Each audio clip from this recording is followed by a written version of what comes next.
गांव की औरतें रोज सुबह टूटी चूड़ियाँ फेंक देती थी। उनके रंग बिरंगे टुकड़े धूप में चमकते रहते।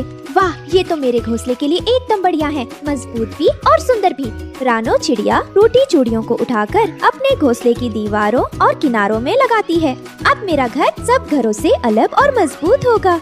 सुबह की धूप जैसे ही रानो चिड़िया के घर पर पड़ती, टूटी हुई चूड़ियाँ हीरे मोती की तरह चमकने लगती। ये चमक इतनी तेज होती कि बाज और बिल्ली जैसे शिकारी दूर से ही रास्ता बदल लेते।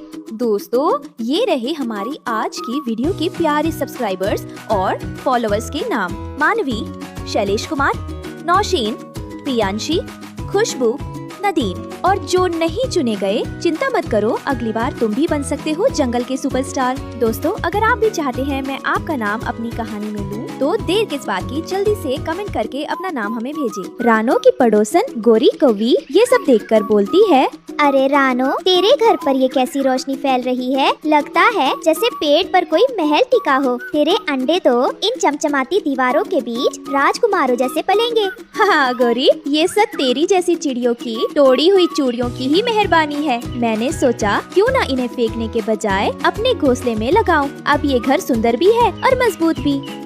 सुंदर तो है, लेकिन सबकी नजर अब तुझ पर ही क्यों? पहले गांव की औरतें हमें दाने खिलाती थी, अब हर बच्चा तेरे घर को ही देखने आता है। तू तो सबकी रानी बन गई है। गोरी के पीछे खड़ा कालू कौवा और चिढ़ गया। उसकी आंखों में जलन की चिंगारी जल उठी। ये सब दिखावा है। ये चूड़ियों का घर क्या मजबूत होगा? बस हल्की सी आंधी आएगी और सारी चूड़ियाँ टन टन करती जमीन पर बिखर जाएंगी। फिर देखना तेरी मेहनत का क्या हाल होगा रानो। बिल्कुल। और फिर सोचो, अगर कोई बच्चा या इंसान इन चमकदार चूड़ियों को देख ले तो सब कहेंगे इस चिड़िया के पास खजाना है। फिर तेरे घर पर आफत आ जाएगी। नहीं कालू, नहीं गोरी, ये सिर्फ सजावट नहीं है। ये घर मेरे अंडों को भी सुरक्षित रखेगा। जब धूप पड़ती है तो ये चमक ऐसे डर दिखाती है जैसे कोई आग जल रही हो। शिकारी नजदीक आते ही डरकर भाग जाते हैं। लेकिन क्या तू यकीन से कह सकती है कि तेरे घर से कभी कोई मुसीबत टकराएगी ही नहीं? मैंने ये घर मेहनत और दिमाग से बनाया है, और मेहनत से बना घर हमेशा मुसीबत से लड़ने की ताकत रखता है। रानो अपने अंडों को आराम से से रही थी। पंछी हो या इंसान, आते जाते सब उस घर की तारीफ करते। रानो की तारीफ सुनकर गोरी कौवी और कालू कौवा दोनों के दिल में जलन और भी बढ़ने लगी। देख रही हो कालू, सब गांव वाले, बच्चे, औरतें सब उसकी ही तारीफ कर रही हैं। कभी हमारे बारे में तो कोई नहीं कहता। तेरा काला चमकदार रंग भी अब सबको साधारण लग रहा है। सबकी नजर सिर्फ उसी के चमकते घर पर है। मुझे तो लग रहा है जैसे पूरा पेड़ उसी का हो गया हो। हम कहाँ जाएं? हमें तो कोई दाना भी नहीं डालता। अब सब कहते हैं रानो कितनी होशियार है। क्या हम बेवकूफ हैं? क्या हमने कभी घर नहीं बनाया? सुन कालू, क्यों ना हम उसे थोड़ा सबक सिखाएं। अगर इंसानों को पता चले कि उसके घर में खजाना छुपा है तो सब सीधा उस पर टूट पड़ेंगे। अरे वाह, तेरी अकल तो आज सही जगह चली है। इंसान वैसे भी लालची होते हैं। अगर उन्हें यकीन हो जाए कि रानो के घर में कोई खजाना छुपा है तो वे पेड़ काट डालेंगे और रानो का घर चूर चूर कर देंगे। फिर देखना उसका क्या हाल होगा। अगले दिन कालू उड़कर खेत में बैठता है जहाँ शिकारी किसान आराम कर रहा था। सुनो ओ इंसान, तुम्हें एक गुप्त राज बताऊं, लेकिन ये बात किसी को मत कहना। अरे वाह, आज तो कौवे भी हमसे बातें करने लगे। चलो बताओ भाई, क्या राज है? वैसे भी आराम का वक्त है। वो जो बड़ा पेड़ है ना, उसके ऊपर रानो चिड़िया ने चूड़ियों से घर बनाया है। तुम सोचते हो वो बस टूटे टुकड़े हैं? नहीं, वो सब खजाना है।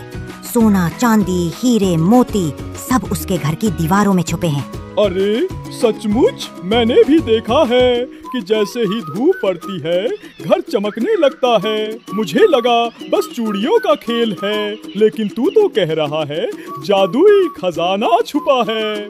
हाँ, और अगर जल्दी ना किया तो रानो ये खजाना कहीं और ले जाएगी। चलो अभी चलते हैं। कितना सोना मिलेगा? मैं तो माला माल हो जाऊंगा। कालू चुपचाप पंख फड़फड़ाता हुआ आसमान में उड़ गया। वो मन ही मन हंस रहा था। अब देखो रानो, तुम्हारे घर का क्या हाल होता है।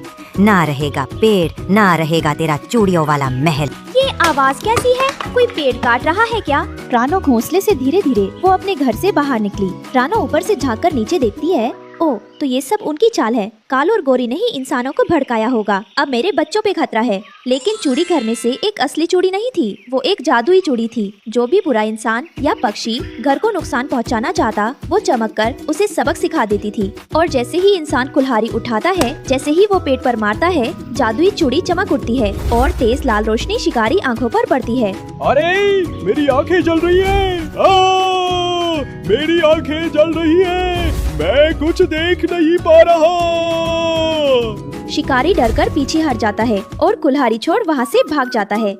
डरपोक इंसान, देखो मैं कैसे तोड़ता हूँ इस घर को। कालू चूड़ी तोड़ने जाता है। जादुई चूड़ी फिर चमकती है और कालू की पूंछ में आग लग जाती है। बचाओ, मैं जल रहा हूँ। नहीं, मैं तो बस मजाक कर रही थी। जादुई चूड़ी उसकी आवाज बंद कर देती है। अब वो चुप रहती है। ये घर सिर्फ मेरा नहीं, मेरे बच्चों का है। जो इसे नुकसान पहुंचाएगा, उसे सजा जरूर मिलेगी। मुझे माफ कर दो रानो, मैं लालच में अंधा हो गया था। अब समझ गया हूँ कि मेहनत और समझदारी ही सही रास्ता है। रानो, मुझे भी माफ कर दो। मैंने तुम्हारी तारीफों पर ईर्ष्या की और इंसानों के साथ मिलकर तुम्हारे घर को खतरे में डाला। अब मैं वादा करती हूँ, मैं कभी दूसरों की मेहनत पे आंख नहीं उठाऊंगी। ठीक है, मैं तुम्हें माफ कर देती हूँ, लेकिन याद रखना, लालच और ईर्ष्या से कभी कुछ अच्छा नहीं होता। अगले दिन गांव की औरतें भी पेड़ के नीचे आती है। देखो, ये चिड़िया तो हमारी टूटी चूड़ियों से इतना सुंदर घर बना लेती है। हमें इसे और चूड़ियाँ देनी चाहिए। धीरे धीरे पूरा गांव रानो के घोंसले को चूड़ियों वाला घर कहने लगा। रानो सुरक्षित रही, उसके अंडे बच्चे बने। जादुई चूड़ी भी अब सिर्फ अच्छे कामों में चमकती थी। बच्चों, याद रखना, लालच हमेशा हारता है और मेहनत ईमानदारी ही जीत दिलाती।